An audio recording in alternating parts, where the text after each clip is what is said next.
नमस्कार, राज की बात में आपका स्वागत है। दिल्ली के मुख्यमंत्री अरविंद केजरीवाल अब ज्यादा दिनों तक लगता नहीं है कि मुख्यमंत्री रह पाएंगे, क्योंकि जो स्थिति अभी पैदा हुई है दिल्ली विधानसभा के दुरुपयोग और उसके साथ अब तो वो पंजाब में विधानसभा के दुरुपयोग करने की कोशिश में भी लग गए हैं। लेकिन इस बीच जो उनकी छटपटाहट है ऑर्डिनेंस को लेकर, वो वास्तविकता में ऑर्डिनेंस को लेकर नहीं है, क्योंकि एक संकेत मिला है और वो संकेत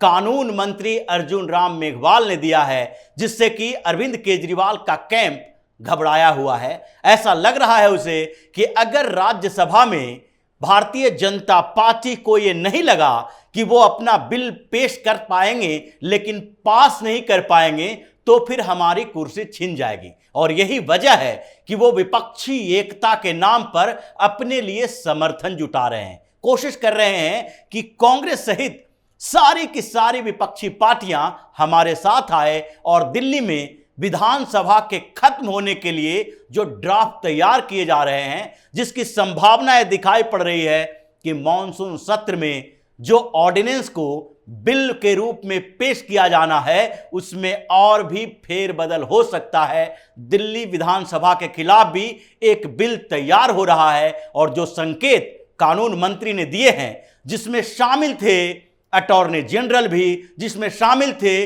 पूर्व मुख्य न्यायाधीश केजी बालाकृष्णन भी, जिसमें शामिल थे सुप्रीम कोर्ट बार एसोसिएशन के प्रमुख आदेश श्री अग्रवाल भी। यानी कि ये बड़े कानूनविदों की बैठक थी और उस प्रोग्राम में सेडिशन पर भी चर्चा हुआ और इस बात के लिए भी चर्चा हुई कि ऑर्डिनेंस को जिसके खिलाफ अरविंद केजरीवाल अभियान चला रहे हैं, क्या केंद्र सरकार उसे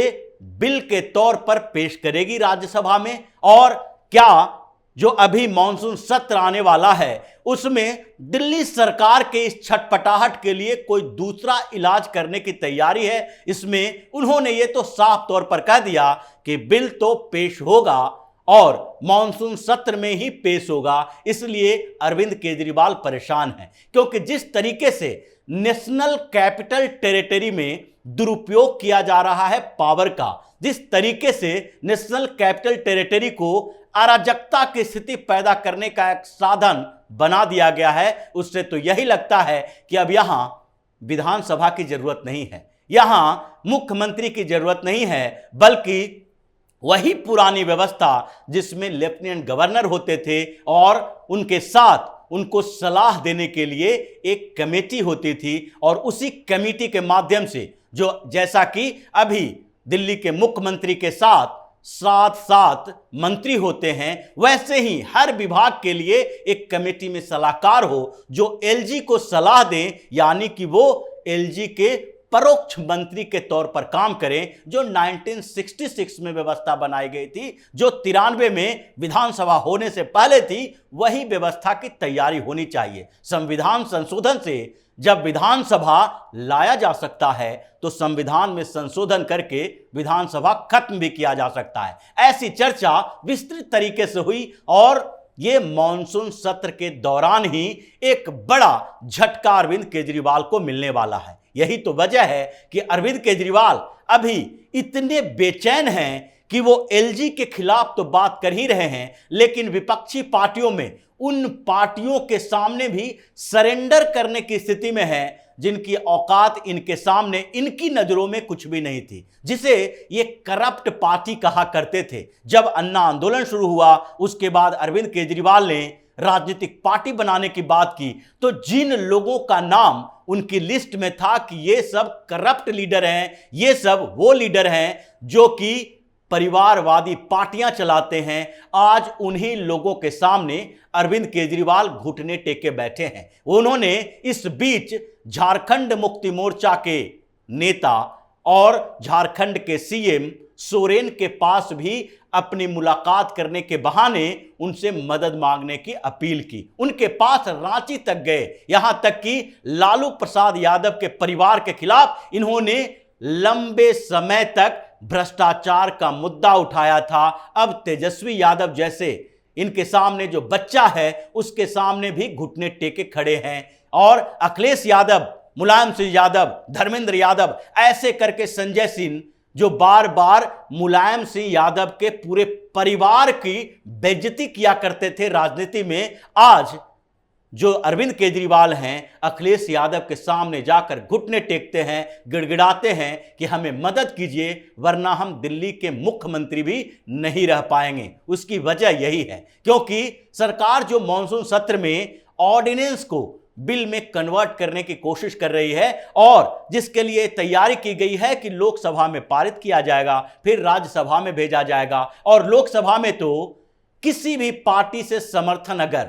अरविंद केजरीवाल ले लें फिर भी मोदी सरकार को, भारतीय जनता पार्टी को कोई तकलीफ नहीं होगी, इसलिए ये राज्यसभा पे जोर लगाए हुए हैं। लेकिन राज्यसभा की स्थिति अगर देखा जाए तो अरविंद केजरीवाल कितना भी छटपटा लें, लेकिन जिन पार्टियों ने पहले से ही एनडीए को समर्थन देने का यानी मोदी के साथ आने का संकल्प ले लिया है, वो इनसे डिगने वाले नहीं हैं। पूरी विपक्षी पार्टियों को अगर देख लिया जाए फिर भी अभी अगर तमिलनाडु में बात करें तो वहां से राज्यसभा में समर्थन एमके स्टालिन का मिल जाएगा अरविंद केजरीवाल को, लेकिन एआईएडीएमके का समर्थन नहीं मिल सकता क्योंकि वो भारतीय जनता पार्टी के साथ खड़ी रही है। आंध्र प्रदेश में न तो टीडीपी का साथ मिल सकता है और न ही जगन मोहन रेड्डी की पार्टी का मिल सकता है क्योंकि ये दोनों पार्टियां ही अरविंद केजरीवाल के खिलाफ है, कांग्रेस के खिलाफ है और भारतीय जनता पार्टी को परोक्ष और प्रत्यक्ष तौर पर समर्थन देती रही है।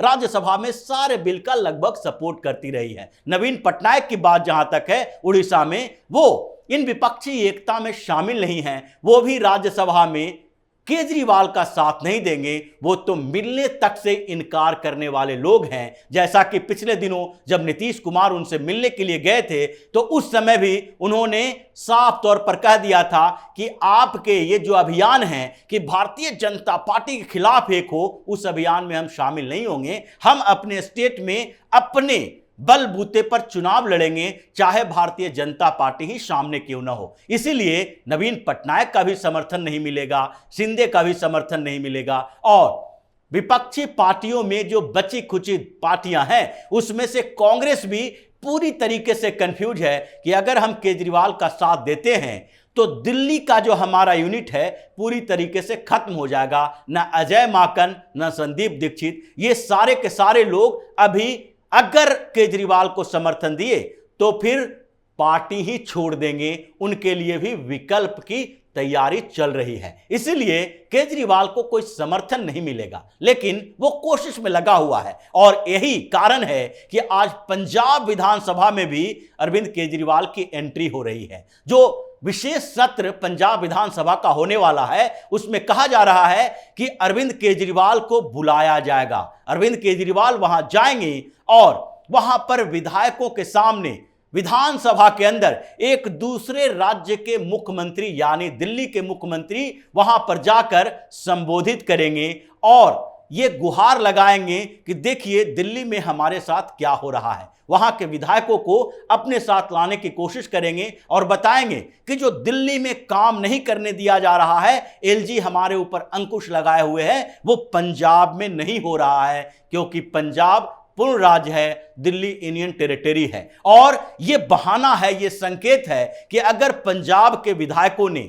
इनको एक्सेप्ट किया तो धीरे धीरे इनके शिफ्टिंग प्लान भी कामयाब होगी क्योंकि ये तो पंजाब में चुनाव लड़ने के पहले ही सोच रहे थे कि हमें पंजाब का सीएम बनना है और पंजाब का सीएम बनने के लिए ही इन्होंने 2017 में भी बड़ी कॉन्स्पिरेसी की थी, 2022 में भी बड़ी कॉन्स्पिरेसी की थी कि पंजाब के लोगों के साथ नहीं बल्कि पंजाब के उन संगठनों के साथ भी संपर्क बनाओ जो कि देश विरोधी गतिविधियों में शामिल हैं। और इसीलिए गंभीर आरोप भी केजरीवाल के ऊपर लगा था और कुमार विश्वास ने भी आरोप लगाया था कि ये तो देशद्रोह के आरोप में शामिल है, ये देशद्रोही व्यक्ति है जो खालिस्तानियों से समर्थन की मांग कर रहा है। लेकिन अभी जो अरविंद केजरीवाल की स्थिति है वो मॉनसून सत्र को लेकर है। क्योंकि मॉनसून सत्र में बड़ा खेल होने वाला है। सुप्रीम कोर्ट में अपना पूरा जोर इन्होंने लगा लिया कि ट्रांसफर पोस्टिंग के जरिए ही, विजिलेंस पर कब्जा करने के जरिए ही कैसे भी किसी तरीके से हमें वो अधिकार मिल जाए जिसके लिए हम पिछले 8-9 सालों से संघर्ष कर रहे हैं। लेकिन उन्हें यह पता नहीं था कि सुप्रीम कोर्ट के फैसले के बाद स्थितियां और ही खराब होगी, क्योंकि अभी तक तो ये लीगल बैटल जो चल रहा था उसमें मोदी सरकार ये देख रही थी कि अगर हाई कोर्ट या सुप्रीम कोर्ट के सहारे ही कोई बड़ा फैसला लेने से रोका जा सकता है तो ठीक है, हम कानूनी तरीके ही अपनाएंगे। और कानून जो अभी है, वर्तमान में जो दिल्ली में संविधान के जरिए कानून बनाए गए हैं और 3 विभाग जो पूरी तरीके से इनके पास है, एडमिनिस्ट्रेशन, लैंड और पुलिस, वो 3 विभागों पर केजरीवाल की नजर न हो, दिल्ली की सरकार किसी भी तरीके से उसमें हस्तक्षेप करने की कोशिश ना करे। लेकिन स्थितियां तो बदल गई है। दिल्ली सरकार पहले एसीबी पर कब्जा करके किसी न किसी तरह से पुलिस विभाग में इंटरफेरेंस करने की कोशिश की, हालांकि सुप्रीम कोर्ट तक जाने के बाद इनको हार का सामना करना पड़ा। फिर ट्रांसफर पोस्टिंग के रास्ते वो दिल्ली के एडमिनिस्ट्रेशन पर कब्जा करने की कोशिश की कि सारे आईएएस अधिकारी उनके इशारे पर चलें। इसके लिए सुप्रीम कोर्ट में गए और सुप्रीम कोर्ट ने इनके पक्ष में फैसला दे दिया, डेमोक्रेसी के नाम पर, कि डेमोक्रेसी जो है उसमें स्टेट गवर्नमेंट को चुन के जो लोगों ने भेजा है उसी के पास अधिकारियों का अधिकार होना चाहिए, अधिकारियों को ट्रांसफर करने का भी पावर होनी चाहिए। लेकिन इसके बाद जो ऑर्डिनेंस आया है उससे केजरीवाल को लगने लगा है कि इसके बाद का स्टेप जो होगा मोदी सरकार का, वो तो दिल्ली के विधानसभा का ही होगा। और जो पिछले दिनों बैठक हुई, देशद्रोह के ऊपर बैठक हुई कि देशद्रोह का कानून जिसके लिए लॉ कमीशन ने रिकमेंडेशन किया है उसको कैसे लागू किया जाएगा और कब लागू किया जाएगा, उस समय कानून मंत्री ने जब बात कही तो केजरीवाल की परेशानी और बढ़ गई, क्योंकि लगने लगा कि मॉनसून सत्र में बड़ा खेल हो सकता है। अचानक से जो विस्फोट होगा उसकी जानकारी कानो कान केजरीवाल को उस समय नहीं होगी, क्योंकि मोदी सरकार ने अब तक जितने भी बड़े बड़े फैसले किए हैं उसकी जानकारी इन लोगों तक नहीं रही है। हालांकि संकेत उस समय भी मिल रहा था जब जम्मू कश्मीर में 370 को हटाने की तैयारी चल रही थी, उस समय भी यह संकेत मिल रहा था कि कश्मीर पर बड़ा फैसला होगा। इसलिए इस मामले में जो अब ड्राफ्ट तैयार किया जा रहा है जिस पर बड़ा फैसला होने वाला है, वो संकेत भी केजरीवाल को मिल रहे हैं और कभी भी दिल्ली के सीएम को उनकी कुर्सी से हाथ धोना पड़ सकता है और दिल्ली में विधानसभा का खात्मा हो सकता है। तो इसी तरह की खबरों के साथ फिर से हाजिर होंगे, तब तक के लिए बने रहिए हमारे साथ और देते रहिए हमें सहयोग, ताकि इसी तरह की खबर हम आपके लाते रहें। धन्यवाद।